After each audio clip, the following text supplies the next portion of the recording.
The Whispering Shadows. In the heart of a dense, ancient forest stood an abandoned mansion known as Ravenswood Manor. The townsfolk spoke of it in fearful tones, their stories woven with shadows and dread. It was said that the mansion had once belonged to a wealthy family, the Winterbournes, who had mysteriously vanished one stormy night over a century ago. No one knew what had become of them, but the legends that surrounded the mansion were enough to keep even the bravest souls away.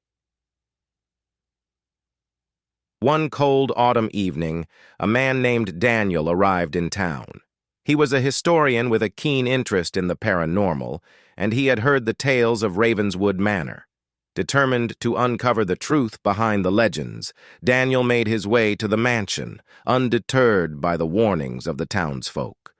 The path to Ravenswood was overgrown and treacherous, the trees twisted and gnarled as if they had been warped by some malevolent force.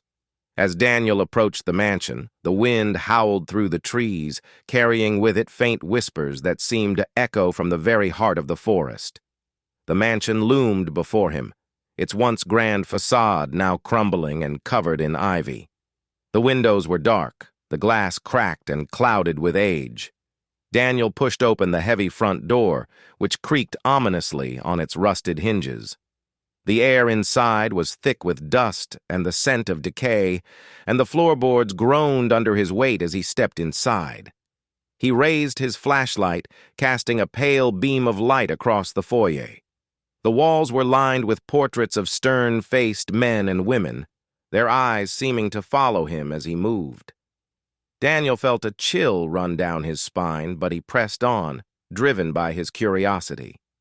The silence was oppressive, broken only by the sound of his footsteps and the occasional creak of the old house. As he explored the mansion, Daniel found that it was a labyrinth of dark hallways and forgotten rooms. Cobwebs hung like shrouds from the ceilings, and the furniture was draped in sheets, as though the occupants had left in a hurry. In the grand dining room, Daniel found a large, ornate table set with tarnished silverware and decaying remnants of a meal that had long since rotted away. The walls were adorned with faded tapestries depicting scenes of hunting and feasting, but there was something unsettling about the figures in the tapestries. Their faces were distorted, their eyes hollow and black, as if the artist had captured their souls in a moment of torment. As Daniel stood in the center of the room, he felt a sudden drop in temperature. The air grew thick and heavy, and a low, almost imperceptible whisper began to fill the room.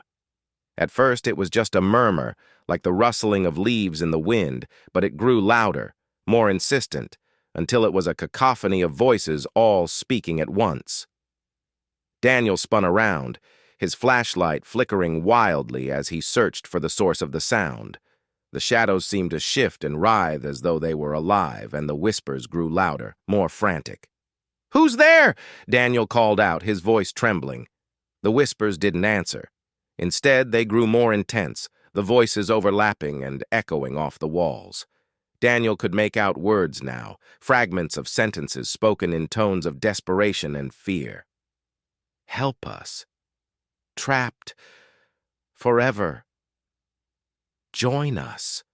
Daniel's heart raced as he backed out of the dining room, the whispers following him like a swarm of angry bees. He stumbled through the dark hallways, the flashlight barely piercing the suffocating darkness. The voices were relentless, growing louder and more frenzied with every step. He finally burst into a large, dimly lit room that appeared to be the mansion's library. The walls were lined with towering bookshelves, the volumes thick with dust and neglect. In the center of the room stood a grand, intricately carved desk, and behind it, a large, imposing portrait of a man with cold, piercing eyes. Daniel felt those eyes bore into him, and the whispers seemed to converge around him, swirling like a vortex.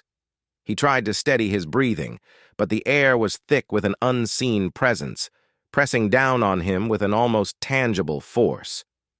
Suddenly, the portrait's eyes seemed to glow with an unnatural light, and Daniel heard a deep, resonant voice cut through the cacophony of whispers.